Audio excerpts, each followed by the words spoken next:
नक्शबंदी सिलसिले का एक खास बात जो है वो उनका जिक्र का तरीका है।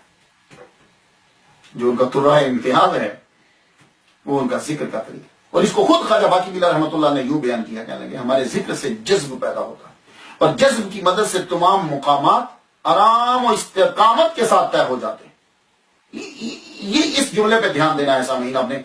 सिलसिला नक्शबंदिया से अगर आपका लगाव है, सिलसिला नक्शबंदिया में क्या, फिर सुन लीजिए क्या फरमाते हैं कि हमारे जिक्र से जज्ब पैदा होता है, कि हमारा जो तरीका जिक्र है ना उससे जज्ब पैदा होता है और जज्ब जो है, जज्ब की मदद से तमाम मुकामात आराम और इस्तिकामत से तय हो जाते हैं।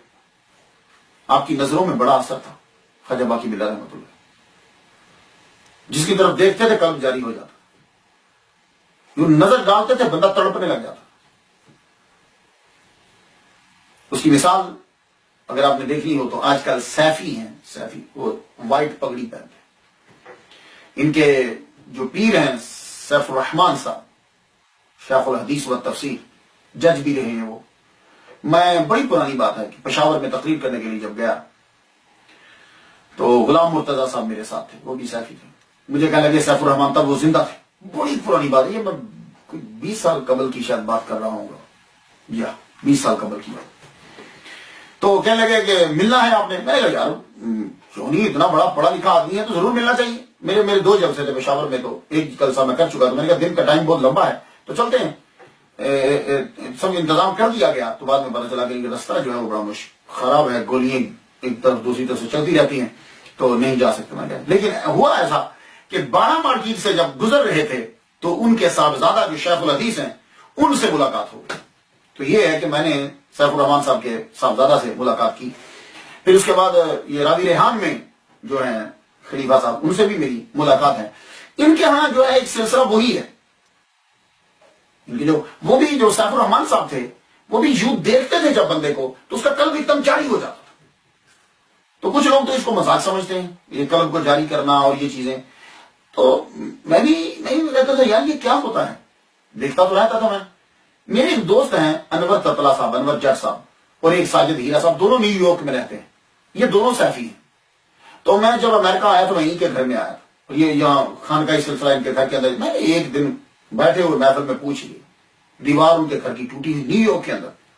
मैंने कहा यार ततला साहब, अनवर साहब, सच सच बताना, ये जो तुम जिक्र करते हो, ये तुम जो दीवार टूट गई है, सच बताना। तुम्हें मेरे दोस्त को झूठ बोलने की जरूरत नहीं, मुझे सच सच बता, ये वाकई ऐसा होता है? कहने लगा शाह साहब कसम खुदा की, पहले दिन जब मैंने जिक्र लिया था, पहले दिन जब मैंने इसमें जात जो है वो पढ़ने की इजाजत ली, और मैं भी इसी तरह मजाक उड़ाता था, लेकिन जब मैं वो पीर साहब के सामने बैठा तो उन्होंने तवज्जो जब डाली तो ऐसा था जैसे मेरे अंदर से कुछ बाहर आ रहा है। इतना थ्रू यानी वॉमिटिंग जो इतनी हुई, जो गमता सब बाहर निकल गया और मेरा कल्ब जारी हो गया। मेरा दिल करे कि मैं छलांग लगा दूं। ये मैं अनवर साहब की बात आपको सुना रहा हूं, अभी भी वो न्यूयॉर्क में है जिंदा। तो मैंने तो जो सुना था वो मैंने आपको बता दी। तो ख्वाजा बाकी बिल्लाह रहमतुल्लाह अलैह जो है तवज्जो करते थे, तवज्जो करते और अजीब जो है वो हाल उनका हो जाता। ख्वाजा बुरहानुद्दीन हिंदी रहमतुल्लाह अलैह, जब आप ख्वाजा बाकी बिल्लाह का असर आपके ऊपर हुआ तो जमीन से 2 गज ऊपर उछलते थे और अपने आप को दीवारों और दरख्तों के साथ दे मारते। लोग पकड़ते मगर पकड़े नहीं जाते थे। ये ख्वाजा बाकी बिल्लाह, ये नक्शबंदियों के अंदर ये चीज है। मैं इसलिए आपको बताना चाहता हूं कि कुछ लोग ये समझते हैं कि ये सैफियों ने कोई बिजली को ट्रिक बाजी चलाई, नहीं, ये इनके पीछे से सिलसिला ही ऐसा चला रहा है। तो फिर सुन लीजिए, ख्वाजा बुरहानुद्दीन हिंदी 2 गज जमीन के ऊपर उछलते जब ख्वाजा बाकी बिल्लाह रहमतुल्लाह ने असर डाला, 2 गज, और खुद को दरख्तों और दीवारों के साथ मारते थे। लोग पकड़ते और पकड़े नहीं जाते थे। अल्लाह अकबर जल्ला शाह। तो